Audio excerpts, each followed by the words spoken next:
रितेश और रीमा बचपन से ही अच्छे दोस्त थे। दोनों साथ साथ पढ़ते और साथ साथ खेलते थे। दोनों की दोस्ती बड़े होने के बाद और भी गहरी हो जाती है और दोनों एक दूसरे को पसंद करने लगते हैं। रीमा, तुम्हें पता है, तुम मेरी सबसे अच्छी दोस्त हो। हमेशा ही तुमने मेरे बुरे और अच्छे वक्त में मेरा साथ दिया है। तुम जैसी अच्छी लड़की मेरी दोस्त है। सच में मैं तो बहुत लकी हूँ। Thanks for coming in my life.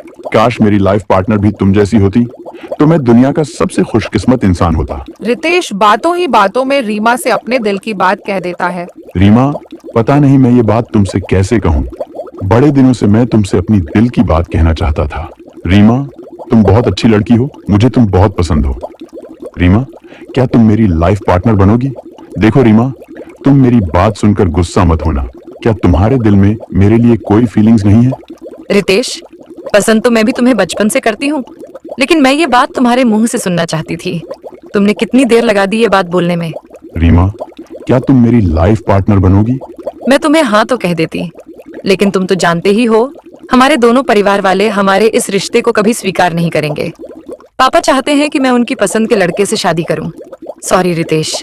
तुम मम्मी पापा की चिंता मत करो रीमा, मैं सबको मना लूंगा। बस तुम हाँ कर दो, फिर मैं सबको मना लूंगा। रीमा रितेश को शादी के लिए हाँ कर देती है। रितेश रीमा के घर उसके परिवार वालों से शादी की बात करने जाता है, लेकिन रीमा के परिवार वाले शादी से इनकार कर देते हैं। देखो रितेश, मैं जानता हूँ तुम अच्छे लड़के हो और तुम दोनों बचपन से साथ खेले कूदे हो, लेकिन तुम दोनों दोस्त ही रहो तो अच्छा है। मैं रीमा की शादी बड़े और ऊंचे खानदान में करवाना चाहता हूँ। रीमा की शादी मैं अच्छे से अच्छे लड़के से करवाऊंगा। तुम तो रीमा के दोस्त हो, तुम भी रीमा का भला चाहते होंगे। बस मैं इतना ही बोलना चाहूंगा कि तुम दोनों दोस्ती तक ही रहो। तुम्हें मैं बचपन से जानता हूँ, इसलिए मैं तुम्हें प्यार से समझा रहा हूँ। हाँ रितेश बेटा, रीमा के पापा बिल्कुल सही कह रहे हैं। तुम अच्छे लड़के हो, हम तुम्हें बचपन से जानते हैं और मुझे पूरा भरोसा है कि तुम हमारी बात जरूर समझोगे। लेकिन अंकल जी, मेरे में क्या कमी है? मैं और रीमा एक दूसरे को बचपन से जानते हैं और एक दूसरे को पसंद भी करते हैं, लेकिन आप हमारी शादी क्यों नहीं होने देना चाहते? आप तो अच्छे से जानते हो मैं और रीमा एक दूसरे के बिना नहीं रह सकते। रीमा भी मुझसे बहुत प्यार करती है, लेकिन आप लोगों को बुरा न लगे इसलिए उसने कभी आपसे ये बात नहीं कही। क्या आप लोग नहीं चाहते कि आपकी बेटी अपनी पसंद के लड़के से शादी करे? अंकल जी, मैं वादा करता हूँ मैं रीमा को अपनी पलकों पर बिठा कर रखूंगा। रितेश, लगता है तुमने मेरी बात सुनी नहीं। अब मैं इस बारे में तुमसे और बात नहीं करना चाहता। अब तुम यहाँ से जा सकते हो। रितेश के बार बार कहने पर भी रीमा के बाबा शादी के लिए इनकार कर देते हैं। देखा रितेश, मैंने कहा था ना, मेरे पापा कभी नहीं मानेंगे। वो चाहते हैं कि मैं उनकी पसंद के लड़के से शादी करूं। रीमा, मैं तुम्हें खोना नहीं चाहता। मैं नहीं चाहता तुम्हारी शादी किसी और से हो। मेरा इस दुनिया में कोई नहीं है। मम्मी पापा 5 साल पहले एक एक्सीडेंट में गुजर गए। अब बस तुम ही हो मेरी जिंदगी में। मैं तुम्हें खो नहीं सकता। चलो रीमा, हम आज ही एक दूसरे से शादी कर लेते हैं।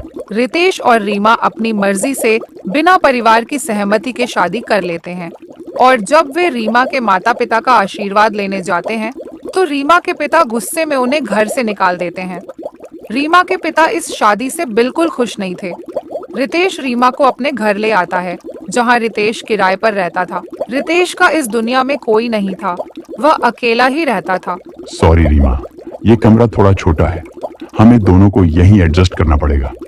मेरे बॉस जब मेरी प्रमोशन करेंगे तब हम इससे अच्छा और बड़ा घर देखेंगे। कोई बात नहीं रितेश, छोटा सा घर भी बहुत अच्छा है। दोनों खूब सारी बातें करते हैं और अगले दिन रीमा रितेश के लिए खूब सारे पकवान बनाती है। वैसे तो शादी के बाद पहले दिन दुल्हन को खीर बनानी चाहिए, लेकिन मैंने तुम्हारे लिए खीर के साथ साथ और भी चीजें बनाई हैं, जैसे बिरयानी, मटर पनीर और पूरी। खाकर बताओ कैसी बनी है।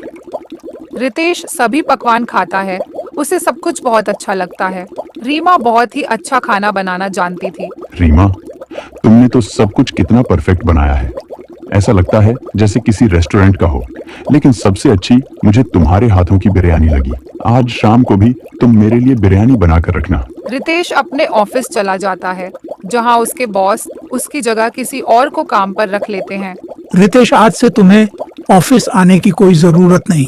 तुम्हारे जैसे कर्मचारी को मेरे ऑफिस में आने की बिल्कुल जरूरत नहीं है। क्यों, क्या हुआ बॉस? मुझसे कोई गलती हो गई है क्या? तुम तो अपनी मर्जी के मालिक हो। जब मन किया ऑफिस आ जाते हो, जब मन किया छुट्टी ले लेते हो। काम से ज्यादा ध्यान तो तुम्हारा कहीं और ही रहता है। कोई जरूरत नहीं है आज के बाद तुम्हें यहाँ आने की। बेचारा रितेश, उसके बॉस उसे काम से निकाल देते हैं। रितेश दुखी होकर घर चला जाता है। क्या हुआ रितेश जी, आप बहुत जल्दी आ गए। आपके ऑफिस में तो 5 बजे शाम को छुट्टी होती है ना। लगता है आप आज मेरे लिए जल्दी आ गए हो, या फिर आपको बिरयानी इतनी पसंद आ गई कि शाम के बजाय अभी ही घर आ गए। क्या हुआ, आप कुछ बोल क्यों नहीं रहे, और आपका मुंह ऐसा उतरा हुआ क्यों है? मैंने इस महीने बहुत ज्यादा छुट्टियां ले ली थी, इसलिए बॉस ने मेरी जगह किसी और कर्मचारी को रख लिया। वैसे गलती मेरी ही है, मुझे काम पर ज्यादा ध्यान देना चाहिए था, ना कि तुम पर। रीमा और रितेश की शादी के दूसरे दिन से ही अनबन शुरू हो जाती है। रितेश अपनी नौकरी छूटने का फ्रस्ट्रेशन रीमा पर निकाल देता है और वहाँ से चला जाता है। ये सब कुछ मेरी वजह से हुआ है। अगर रितेश मुझ पर ध्यान ना देकर काम पर ध्यान देते तो उनकी नौकरी नहीं जाती। अब मुझे ही कुछ करना पड़ेगा। अब मैं रितेश की पत्नी बन चुकी हूँ, उसकी समस्या यानी मेरी समस्या। रीमा काम ढूंढने लगती है और एक रेस्टोरेंट में उसे शेफ की नौकरी मिल जाती है, क्योंकि रीमा बहुत ही अच्छी बिरयानी बनाती थी। रीमा उस रेस्टोरेंट में काम करके अच्छे खासे पैसे कमाने लगती है।